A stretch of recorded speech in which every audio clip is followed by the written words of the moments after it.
আমাকে অনেক জায়গায় প্রশ্ন করে, বুঝি আপনি এত টাকা নেন জলসা করে, 15,000, 12,000, 13,000 টাকা নেন, এটা হারাম হয় না?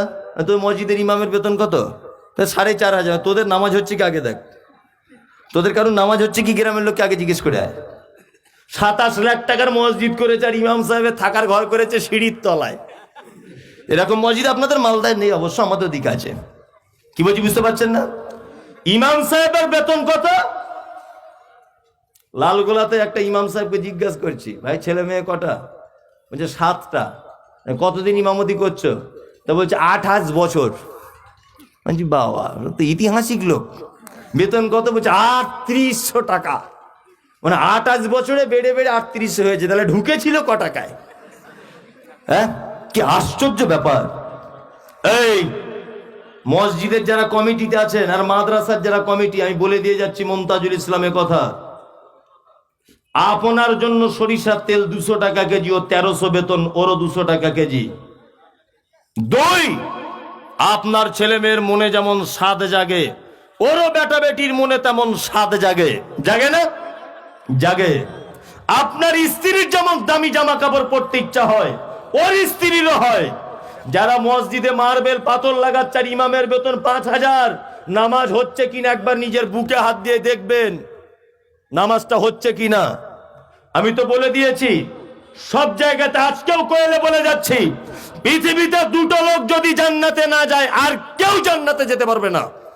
2টো লোক, 1 মসজিদের ইমাম সাহেব, 2 মাদ্রাসায় যারা চাকরি করে এরা। এই নিজামিয়া মাদ্রাসায় রমজান মাসে কলকাতায় যায় মশার কামড় খেয়ে, বড় বড় সাইকুল হাদিসরা চেক নিয়ে রাস্তায় রাস্তায় রোজা রেখে ঘুরছে। জি, রোজা রেখে ঘুরছে। আবার কোথাও বিল কাটতে গিয়ে আবার জিজ্ঞেস করছে, তোমার বিলটা ডুপ্লিকেট নয়, মাদ্রাসা আছে তো? অথচ একজন বড় আলেম মানুষ, তাকে এইভাবে অপমান করা হয়। এই অপমান সহ্য করে পৃথিবীর কোন চাকরি আছে দেখেছেন যে 24 ঘন্টা ডিউটি? এই দেখেছেন? একটা চাকরি আছে, ইমামতির চাকরি, 24 ঘন্টা ডিউটি। কোন চাকরি দেখেছেন যে পার্বণে তাদের ছুটি হয় না?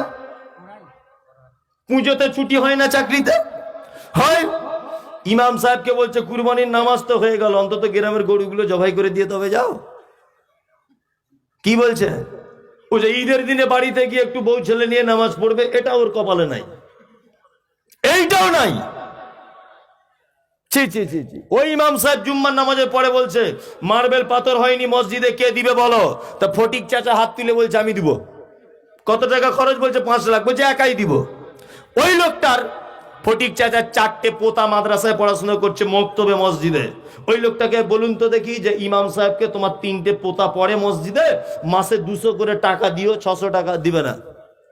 ও 5 লাখ টাকার মার্বেল লাগিয়ে দিবে, 200 করে টাকা দিবে না। ABCDEFG এই পড়া শেখার জন্য মাসে 500 টাকা বেতন দিতে হয়, হয় না? আর পবিত্র আল কোরআন আলিফ লাম মিম 30টা নেকি, এই শিক্ষা যারা দেয় তাদের আজকে এই অবস্থা।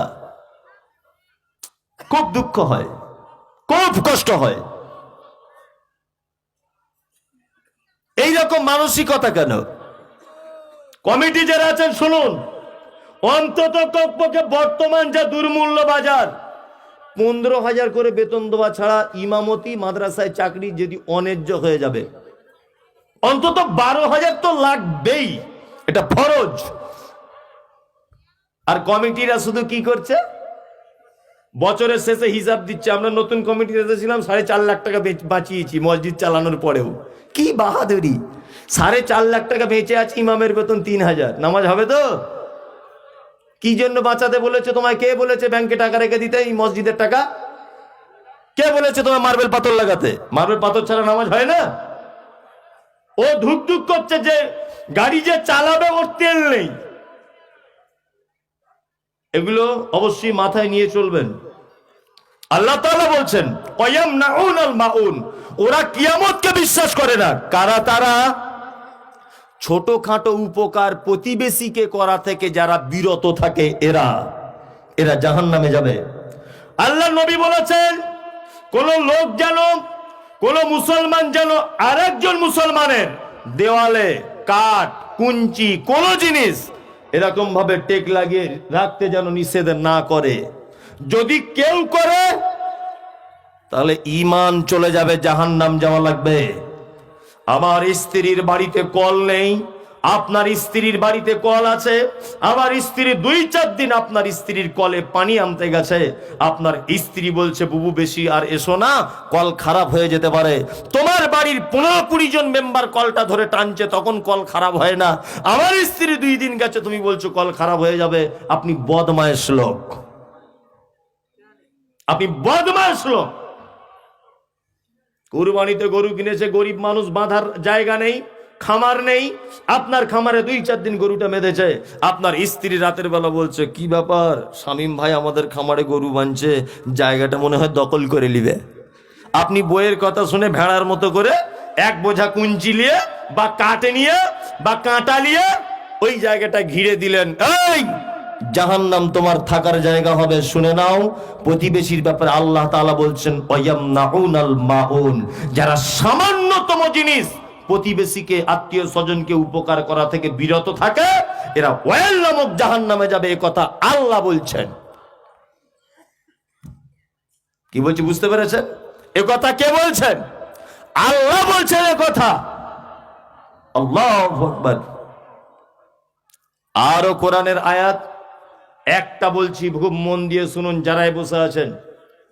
রাত্রি অনেক হয়েছে, ওই জন্য মানুষকে আর টিকিয়ে রাখা যাবে না। আপনাকে আমি আর একটা কথা বলছি, 1 মিনিট আপনারা বসে যান।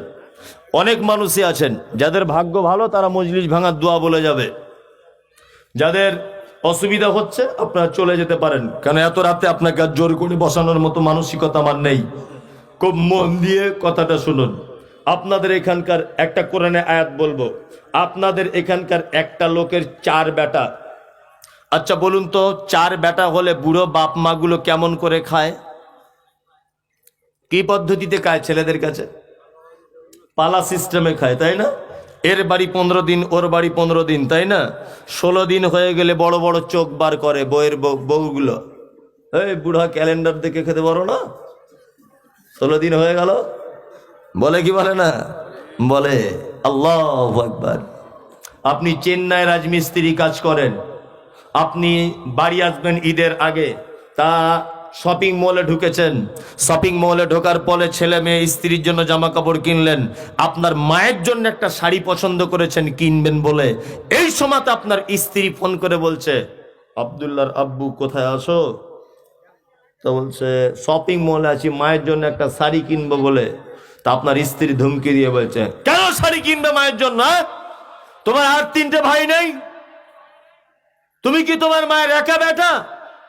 কিনতে হয় না, চলে আসো, ওরা কিনে নিয়ে আসবে। বইয়ের কথা শুনে শপিং মল থেকে মায়ের শাড়ি হাতে থেকে রেখে দিয়ে চলে এলেন। আপনার মেজো ভাই একই কেস, ছোট ভাই একই কেস। ঈদের দিনে মগরিবের আজান পর্যন্ত আপনার মা একটা নতুন শাড়ি পরতে পারল না। আপনার আব্বা একটা নতুন লুঙ্গি পেল না। কারণ আপনার মা যে খুব বড় অপরাধী, খুব বড় অপরাধী। আপনার মায়ের অপরাধ কি? আপনার মায়ের অপরাধ হলো এটা যে পৃথিবীতে আপনাকে সূর্যের আলো দেখানোর জন্য পর পুরুষের সামনে আপনার মাকে উলঙ্গ হতে হয়েছিল আপনাকে জন্ম দিতে গিয়ে। এটা আপনার মায়ের সব থেকে বড় অপরাধ। তোমার মা ঈদের দিনে নতুন জামা পেল না, অপরাধ কি? তোমার মায়ের অপরাধ এটা, তোমার মায়ের মাথার কালো কুচকুচে হাঁটু পর্যন্ত চুল, তোমাকে জন্ম দিতে গিয়ে লাল রক্তে কালো চুলগুলো জমাট বেঁধে গিয়েছিল। এটা তোমার মায়ের সব থেকে বড় অপরাধ। তোমার মা ঈদের দিনে তোমার স্ত্রীর থেকে গাল শুনলো, তোমার মায়ের অপরাধ কি? তোমার মায়ের এটা অপরাধ। তোমার মায়ের বয়স তখন 25 বছর। তোমার মা টকটকে অপরূপা সুন্দরী। ডাক্তার বাবুরা বলেছে নরমালে বাচ্চা হবে না, সিজার করতে হবে। ধারালো কাঁচি দিয়ে তোমার মায়ের পরিষ্কার ফর্সা চামড়াটা 1 বিগদা কেটে দিয়ে তোমাকে পৃথিবীর আলো দেখানো হয়েছে। তোমার মা সেই যে সিজার করা সেলাই করে দিয়েছে, আজও খারাপ হয়ে দাঁড়াতে পারে না। এটা তোমার মায়ের সব থেকে বড় অপরাধ। তোমার মায়ের অপরাধ কি? না তোমার মায়ের অপরাধ এটা তোমরা 8 ভাই বোন ছিলে, তোমার আব্বা বাজার থেকে বড় বড় মাংসের টুকরা আনতো, তোমার মা সবাইকে খেতে দিত। লাস্টে যখন হাঁড়িতে থাকতো না, ঝোলে নিজের ভাত মাখিয়ে নিয়ে খেত। আর আপনি বলতেন, মা তুমি গোশ খাবে না? আপনার মা মিথ্যা করে বলতো, আজকে আমার পেটের প্রবলেম, আজকে গোশ খাবো না, তোরা 4 জনা খা। তোমার মা যে বড় মিথ্যাবাদী। তুমি স্কুল থেকে বাড়ি আসতে, তোমার মা যদি ভাত খেয়ে নিত, তোমার একটু শর্ট পড়ে যেত ভাতের, ওই জন্য নিজে অর্ধেক খেয়ে তোমার জন্য রেখে দিত। তুমি জিজ্ঞাসা করতে, মা তুমি খেয়েছো? তোমার মা কন্টিনিউ প্রতিদিন মিথ্যা কথা বলতো, আব্বু আমি খেয়েছি, তুমি খেয়ে নাও। এটা তোমার মা। তোমার মা আজও পর্যন্ত 15 দিন করে পালা সিস্টেমে ভাত খায়। কারণ কি? কারণ একটা, চিকিৎসা বিজ্ঞানীরা বলেছে প্রত্যেক শিশু তার মায়ের দিনে 8 বার করে দুধ পান করে, একবারে 250 গ্রাম দুধ পান করে। কোরআনের ভাষায় 30 মাস দুধ পান করাতে হয় তার বাচ্চাকে। 30 মাসে একটা মা তার বাচ্চাকে 1800 কেজি দুধ পান করায়। আল্লাহু আকবার। একটা গাভী এত দুধ দিতে পারে না, 1800 কেজি দুধ পান করায় আপনার মা। আপনার আব্বা মানে, আপনার আব্বা মানে হলো, আপনার আব্বার অবস্থা খুব খারাপ, তখন টোটো গাড়ি চালাতো। পৌষ মাসের হাড় কাঁপানো কনকনে শীতে তোমার আব্বা একটা পাতলা চাদর গায়ে দিয়ে ওই গাজলে গিয়ে বসে থাকতো। নাইট কোচ বাস থেকে একটা প্যাসেঞ্জার নামবে, তার বাড়িতে পৌঁছে দিয়ে 100 টাকা পাবে, তোমার স্কুলের ফি দেবে।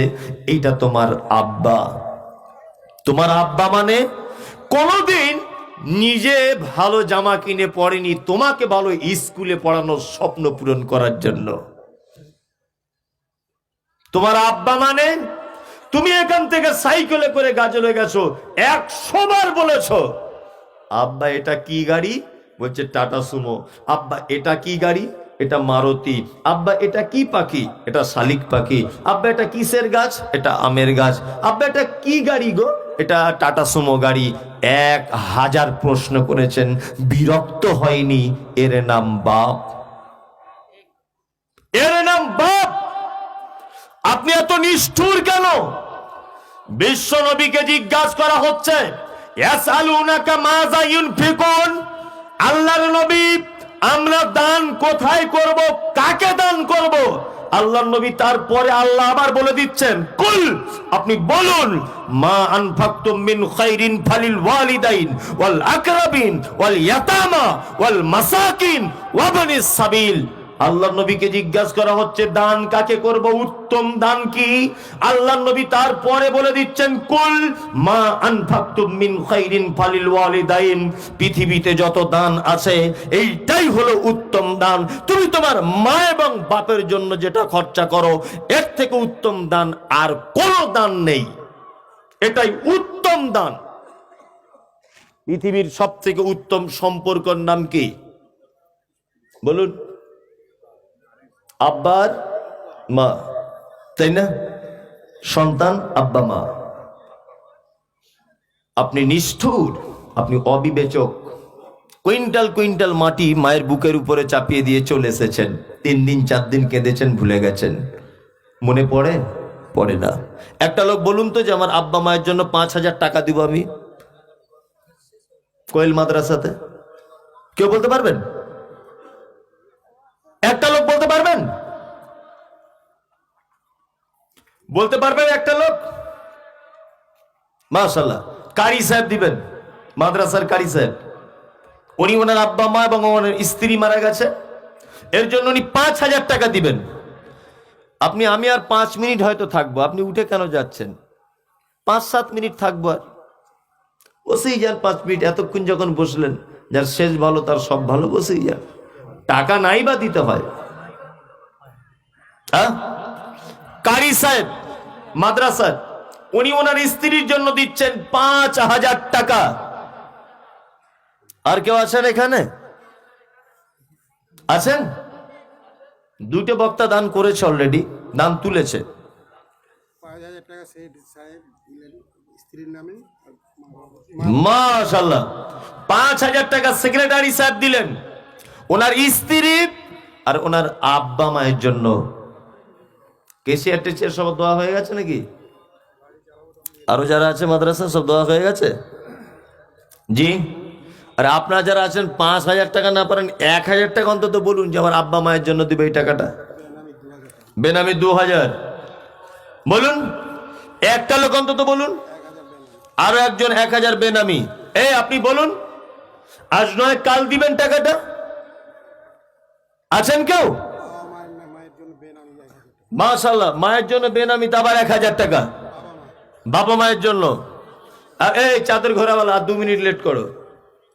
500 টাকা বেনামি 500 টাকা বেনামি, 500 টাকা বেনামি। মাশাআল্লাহ। এই আপনি একটা কোরআন মাজিদের নিয়ত করুন যে আমার আব্বা মায়ের জন্য আজকে রাতে একটা কোরআন মাজিদ কিনে দিব মাদ্রাসায় 500 টাকা দিয়ে। হাসানুজ্জামান মায়ের জন্য 1,000 মাশাআল্লাহ, হাসানুজ্জামান মায়ের জন্য 1,000 নিয়ত করুন যে আমি 500টা টাকা দিব মাদ্রাসায়। একটা লোক বলুন। 500 টাকা বেনামি বেনামিতে 500, মানে আপনারা দান করবেন না নিয়ত করেই বসে আছেন নাকি? ও আমারই ভুল হচ্ছে অবশ্য, দুজন অলরেডি দিয়েছে দান, তাই না? হ্যাঁ হ্যাঁ হ্যাঁ, দান দিয়ে দিয়েছে সবাই অলরেডি, এই জন্য অসুবিধাটা হচ্ছে, আমি বুঝতে পারছি। জি। আর অন্তত 500